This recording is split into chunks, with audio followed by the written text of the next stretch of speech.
Electric current के बाद हमारा नया चैप्टर है मैग्नेटिक इफेक्ट ऑफ करंट। नाम से ही पता चलता है कि करंट का मैग्नेटिक इफेक्ट, मैग्नेटिक नेचर। तो इसमें हम क्या पढ़ने वाले हैं, इसके नाम से पता चल जा रहा है कि इसमें हम करंट के मैग्नेटिक बिहेवियर के बारे में पढ़ने वाले हैं, इलेक्ट्रोमैग्नेटिज्म। तो यहाँ पर जैसे हमें इस चैप्टर के बनने के पहले हमें किन किन बातों के नॉलेज था, तो पहले तो आप ये समझ लीजिए कि अभी तक हम लोग दो तरह के फील्ड के बारे में हम लोग सीख चुके हैं। पहला फील्ड जो मास बनाता था, ग्रेविटेशनल फील्ड, और ग्रेविटेशनल फील्ड मास बनाता था और ये इसका इफेक्ट यानी ये जो फोर्स लगाता था मास के ऊपर लगाता था बिना कांटेक्ट के। उस दूसरा जो फील्ड हमने देखा वो होता था स्टैटिक चार्ज, और स्टैटिक चार्ज जो फील्ड बनाता था उसको बोलते थे इलेक्ट्रिक फील्ड, और वो फोर्स लगाता था स्टैटिक चार्ज के ऊपर ही। अगर आप इसके फार्मूला की बात करेंगे तो आपने फार्मूला पढ़ रखा है, F = 1/4πε0 Q1 Q2/r²। तो ये दो तरह के फील्ड के बारे में पढ़ चुके हैं, और आज हम लोग देखेंगे मैग्नेटिक फील्ड। तो इस चैप्टर के बनने के पहले जो हमारे पास ऑलरेडी नॉलेज थी वो थी मैग्नेट के बारे में।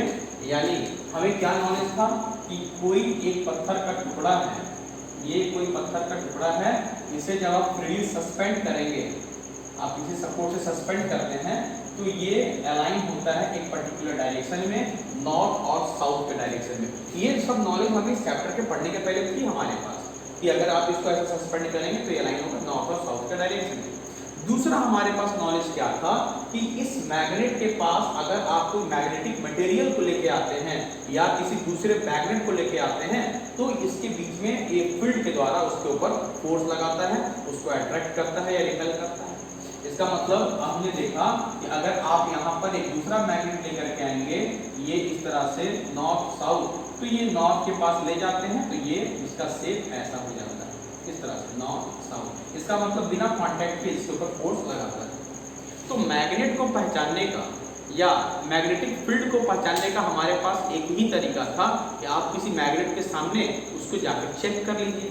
अगर हमने किसी मैग्नेट के सामने एक पीस को लेके गए और अगर उसके बीच में फोर्स लगता है तो दूसरा पीस मैग्नेटिक मटेरियल है या कोई मैग्नेट है, ये हमारे पास उसकी जान पहचान का तरीका था। और हमें क्या मालूम था, इस मैग्नेट का एक शेप बनाया गया इस तरह से, जिसको हमने बोला मैग्नेटिक नीडल। ये इस तरह डब्बे में बंद कर लिया गया। ये मैग्नेटिक नीडल, इसको यहाँ पर ऐसा फिक्स किया, ये मैग्नेटिक नीडल इस पॉइंट के चारों तरफ, इस सेंटर के चारों तरफ ये रोटेट कर सकता है, घूम सकता है। तो इसका ये प्रॉपर्टी क्या था कि इसमें रोटेशन तभी आएगा, इसमें डिफ्लेक्शन तभी आएगा जब ये किसी मैग्नेट के पास जाएगा, किसी मैग्नेट के संपर्क में जाएगा। ये इसकी प्रॉपर्टी थी। अदरवाइज और कहीं भी चले जाए इसमें कोई फर्क पड़ने वाला नहीं है। तो ये हमारे पास इस चैप्टर को पढ़ने का, magnetic effect due to current को पढ़ने का, ये हमारे पास पहले से नॉलेज था।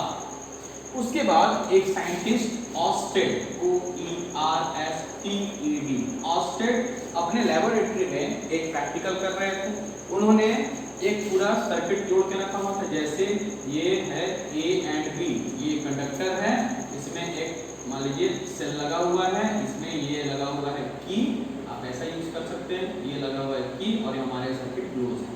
तो अगर ये करंट इसमें इस डायरेक्शन में फ्लो कर रही है, उनके एक्सपेरिमेंट में उनके कहीं टेबल पर ये नीडल उसके पास रखा हुआ था, ये नीडल उनके पास रखा हुआ था इस तरह से नॉर्थ साउथ।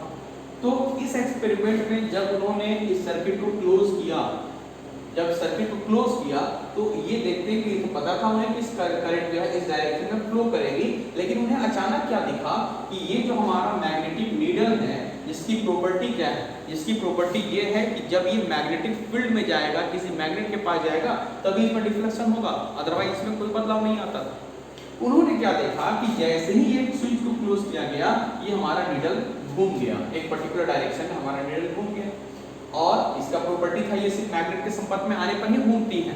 तो उन्हें लगा कि हो सकता है कहीं आसपास में कोई मैग्नेट होगा, लेकिन बहुत ढूंढने पर भी उन्हें मैग्नेट नहीं मिला। फिर उन्हें याद आया कि इस पूरे कंडीशन में चेंजिंग क्या आया है, तो पूरे कंडीशन में चेंजिंग ये आया है कि ये जो हमारा वायर है इसमें करंट फ्लो किया, कैसे, जब हमने स्विच दिया। उसके बाद जैसे उन्होंने सर्किट को ओपन किया, वो देखते हैं कि ये नीडल फिर से अपने फर्स्ट कंडीशन में, अपने पहले के डायरेक्शन में चला आया।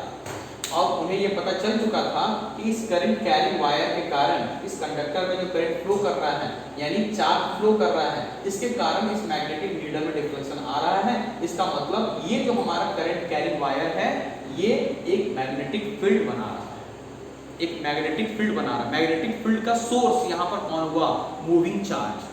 तो उन्होंने ये जानकारी दी। अच्छा, उसके बाद उन्होंने जब इसके पोलराइजेशन को चेंज किया यानी कि इसके प्लस और माइनस को चेंज किया तो हुआ क्या? करंट की डायरेक्शन बदल गई, अपोजिट हो गई। अब उन्होंने क्या देखा कि इसकी करंट की डायरेक्शन बदलने से डिफ्लेक्शन जैसे पहले n ऊपर की ओर जा रहा था तो इस बार हमारा n नीचे की ओर जा रहा है और s ऊपर की ओर जा रहा है। तो उन्होंने हमें ये भी बताया कि करंट के डायरेक्शन के बदल देने से हमारा मैग्नेटिक नीडल के मूवमेंट का डायरेक्शन भी बदल जाता है। तो ये उस समय तक हम जान चुके थे कि करंट कैरिंग वायर, करंट मतलब चार्ज का चलना, मूविंग चार्ज एक मैग्नेटिक फील्ड तैयार करता है। और इसका हमें प्रूफ किसने दिया था? इस मैग्नेटिक नीडल में, क्योंकि इसका नेचर ये था कि ये सिर्फ और सिर्फ मैग्नेटिक फील्ड में ही इसके ऊपर कोई फोर्स लगता था और इसके ऊपर असर होता था, ये मूव करता था। लेकिन बिना किसी मैग्नेट के ये मूव किया और इसके पीछे कारण बना ये मूविंग चार्ज, ये करंट कैरिंग कंडक्टर। तो उन्होंने बता दिया कि ये हमें पहली बार पता चला कि करंट कैरिंग कंडक्टर एक मैग्नेट की तरह बिहेव करता है, ये हमें मालूम चल चुका था। तो ये हमारे ऑस्टेड का एक्सपेरिमेंट था। और ऑस्टेड ने एक्सपेरिमेंट के बाद उन्होंने जब भी हमें बताया कि करंट के डायरेक्शन के बदल जाने से हमारा जो ये नीडल का डिफ्लेक्शन है ये भी बदल जाता है। तो इसके बाद इसके डायरेक्शन को लेकर के कुछ और भी प्रॉपर्टीज आई। जैसे एक रूल बना हमारा स्नो, SNOW, स्नो। इसका मतलब अगर करंट की डायरेक्शन साउथ से नॉर्थ की ओर है तो हमारा जो ये नॉर्थ पोल जो है ये वेस्ट की ओर घूम जाएगा, SNOW। करंट की डायरेक्शन किधर? साउथ से नॉर्थ, तो हमारे नॉर्थ पोल किधर घूम जाएगा? वेस्ट की ओर। ये इसका एक रूल बना ताकि हम इस रूल के द्वारा याद कर सके कि हमारा ये नीडल जो है किधर घूमता है। उसके बाद एम्पियर्स ने अपना स्विमिंग रूल दिया। एम्पियर स्विमिंग रूल या फिर नोट पे भेज दिए गए हैं। तो एम्पियर्स स्विमिंग रूल में उन्होंने बताया कि अगर कोई आदमी, जैसे करंट किस डायरेक्शन में फ्लो हो रहा है, अगर कोई आदमी करंट के डायरेक्शन में अगर स्विम कर रहा है, इसका मतलब करंट के डायरेक्शन में स्विम करना मतलब जिस डायरेक्शन में करंट बह रही है उस डायरेक्शन में वो आगे की ओर बढ़ रहा है। स्विम कर रहा मतलब फेस को लेकर के स्विम कर रहा है। तो अगर उस गर्दन को हम मैग्नेटिक नीडल मान लें, तो अगर हम ये मान लें कि उसका जो नीडल है वो नॉर्थ जिधर घूमेगा उसका गर्दन उधर घूमेगा, तो उसका गर्दन हमेशा उसके लेफ्ट हैंड की तरफ घूमेगा। इस तरह से हम नीडल में डिफ्लेक्शन किस डायरेक्शन में होगा ये पहचानने का कुछ तरीका बना। ये एम्पियर स्विमिंग रूल और ये रूल फॉर स्नो। ओके, उसके बाद हम लोग पहले मैग्नेटिक फील्ड क्या है इसके बारे में फिर से पढ़ लेते हैं।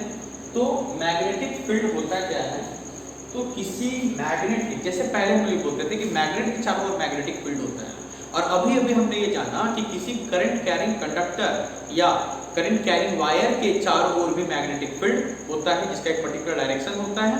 तो ये इसको हम कैसे डिफाइन करेंगे मैग्नेटिक फील्ड? तो फिलहाल की जानकारी के अनुसार हम ये बोल सकते हैं कि किसी मैग्नेट के चारों ओर का स्पेस या किसी करंट कैरिंग कंडक्टर के चारों ओर का स्पेस जहां पर मैग्नेटिक फोर्स को एक्सपीरियंस किया जाए, the space around any magnet or current carrying conductor where force experience by magnetic material, क्योंकि वो फील्ड में अट्रैक्ट कौन होगा, उस फील्ड से इफेक्ट किसको पड़ेगा?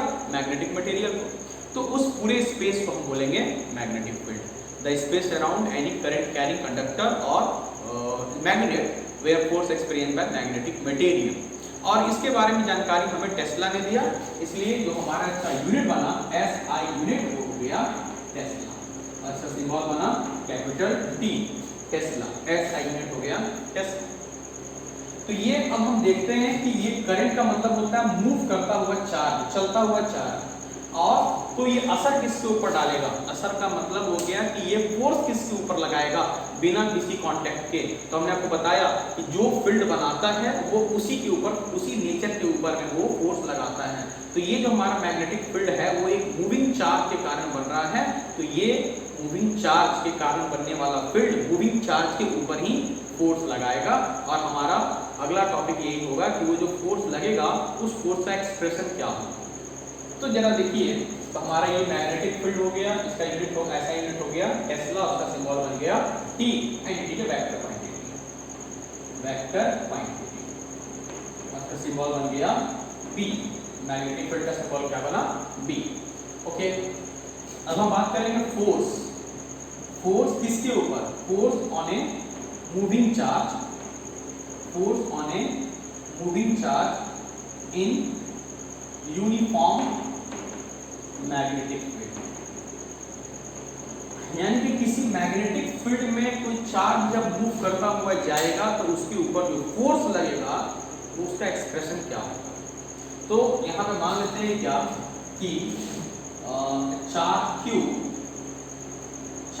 Q moving with velocity v, charge Q किस वेलोसिटी मूव करता है v में, कहां पर? In uniform magnetic field, uniform magnetic field B। हमने माना कि कोई चार्ज Q v वेलोसिटी से यूनिफॉर्म मैग्नेटिक फील्ड B में मूव करता है, मूविंग विद वेलोसिटी b। तो ये देखिए, एक तो जो मैग्नेटिक फील्ड वहां पर अप्लाई किया गया है B, और दूसरा मैग्नेटिक फील्ड कौन है? क्योंकि वहां पर चार्ज मूव कर रहा है, और मैंने आपको बताया जब चार्ज मूव करता है तो उसके चारों तरफ कौन सा फील्ड बनता है? मैग्नेटिक फील्ड बनता है। तो यहाँ पर दो फील्ड है, एक जो अप्लाई किया गया है, दूसरा जो चार्ज के मूव करने से बन रहा है। तो इन दोनों के कारण जो मूविंग चार्ज है, जो उस फील्ड में भी वेलोसिटी से जा रही है, वो एक फोर्स एक्सपीरियंस करता है। उसी को अपने भाषा में लिखा गया है, charge Q moving with velocity v in uniform magnetic field B, then the magnetic field which is applied, जो अप्लाई किया गया है, and which is formed by moving charge, और वो मैग्नेटिक फील्ड जो मूविंग चार्ज के कारण बन रहा है, फोर्स एक्सपीरियंस कौन करेगा? Answer moving charge. तो उसके कारण क्या होगा? Moving charge experience, moving charge experience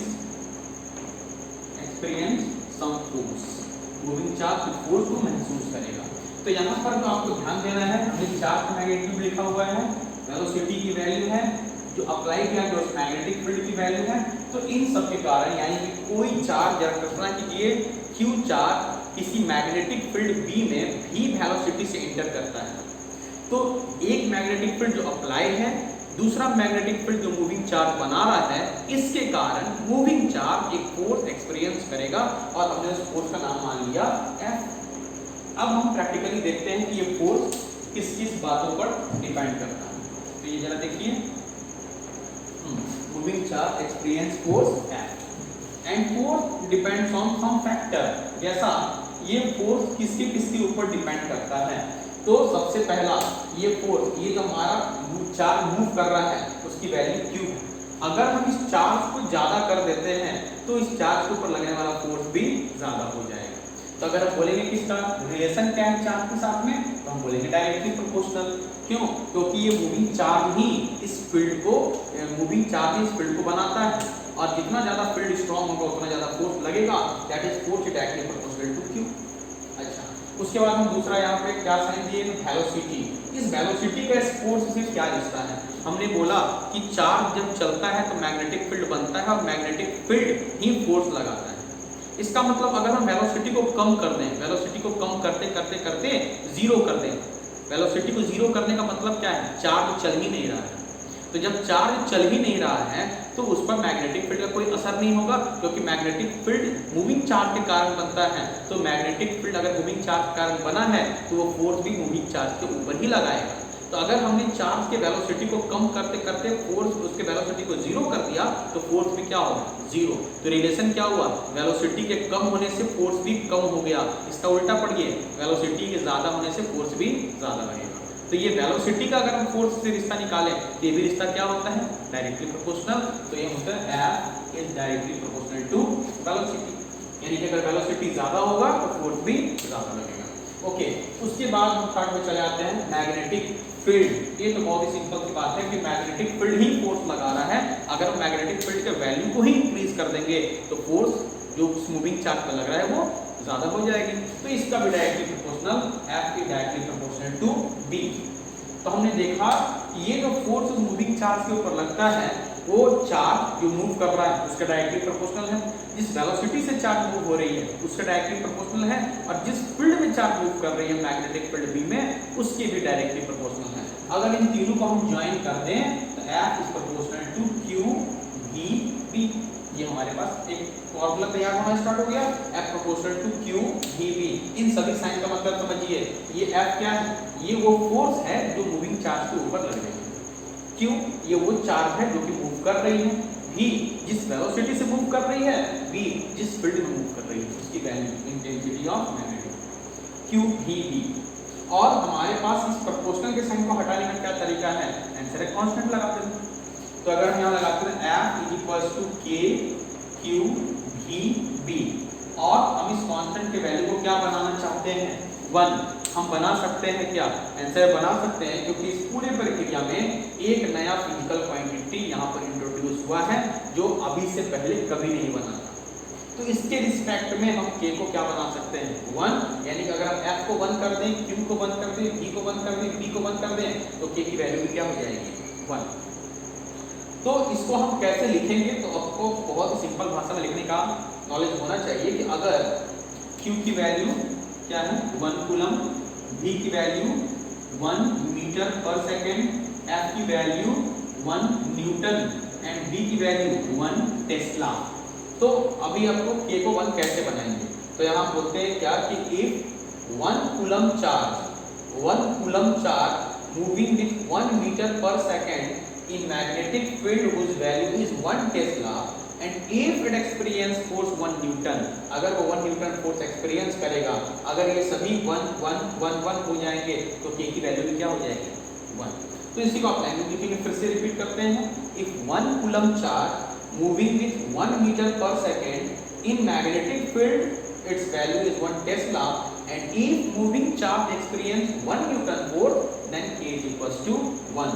तो इसमें हमारा K भी क्या हो जाएगा, K की वैल्यू 1। तो अगर आप K को 1 बनाएंगे तो F is equals to Q V B, Q V B।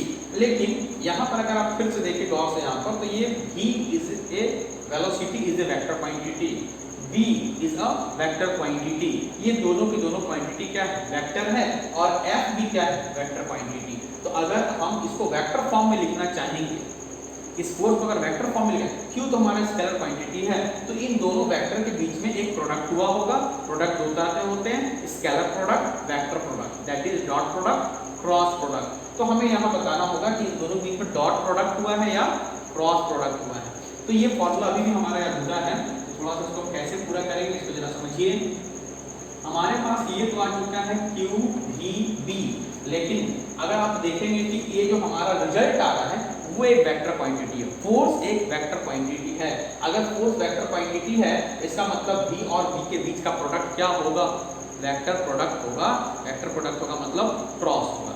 तो अगर आप यहाँ पर इसको वेक्टर फॉर्म में लिखना चाहेंगे तो F is equal to Q और ये हो जाएगा V क्रॉस B, ये हमारा वेक्टर फॉर्म। और अब यदि यहाँ से आप क्रॉस को हटाते हैं तो ये हो जाता है Q V B sin theta. ये देखिए हमारा फॉर्मूला तैयार हुआ, F is equal to Q V B sin theta, जहाँ ये थीटा क्या है, V और B के बीच का एंगल। कहाँ से आ गया साइन, क्योंकि हमने फॉर्मूला पढ़ रखा है, vector A cross vector B is equal to AB sin theta and direction unit vector. तो यहाँ पर हम sin थीटा यूज करेंगे, where theta be the angle between V and B। तो ये हमारा कंप्लीट फॉर्मूला बनता है, F is equal to Q V B sin theta, that is force experienced by moving charge in magnetic field. तो ये आप जरा नोट कर लेंगे कि ये जो फॉर्मूला होता है वो कैसे डिफाइन किया जाता है, कैसे बनाया जाता है। तो ये हमारा फॉर्मूला बना, okay, F is equal to Q V B sin theta, ये फॉर्मूला यहाँ पर बनता है। और जैसा कि हम लोग B का यूनिट पढ़ चुके हैं, ऐसा यूनिट क्या होता है, टेस्ला। तो यहाँ पर हमारे पास आता है डिफाइन 1 टेस्ला। 1 टेस्ला को डिफाइन कीजिए, क्या होता है ये हमारा ये 1 टेस्ला। तो उसके लिए हमारे पास एक फॉर्मूला है, इसी फॉर्मूला से हम 1 टेस्ला को डिफाइन करेंगे। तो यहाँ पर ये क्वेश्चन को बहुत अच्छे से प्रैक्टिस कीजिएगा। तो इसमें B, अगर आपका फॉर्मूला है B equal to Q V B sin theta, तो देयरफॉर B की वैल्यू क्या हो जाएगी, F by Q V sin theta. और अगर आपको इसको यूनिट बनाना है तो इन सबको भी आपको यूनिट बनाना पड़ेगा।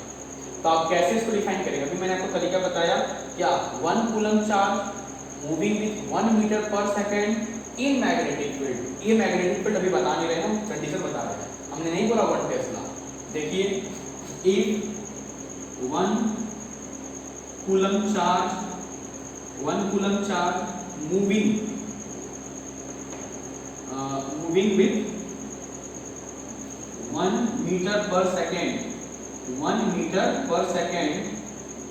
परपेंडिकुलर टू, क्यों आपको साइन थीटा के वैल्यू को भी क्या बना देना है 1, और साइन थीटा में 90 डिग्री की वैल्यू 1 होती है, तो ये थीटा 90 होनी चाहिए, जिसको हम परपेंडिकुलर बोलेंगे। तो ये थीटा v और v के बीच का एंगल है, तो हमने बोला कि v वेलोसिटी से मैग्नेटिक फील्ड v में परपेंडिकुलर गया है, तभी तो थीटा का 90 होगी।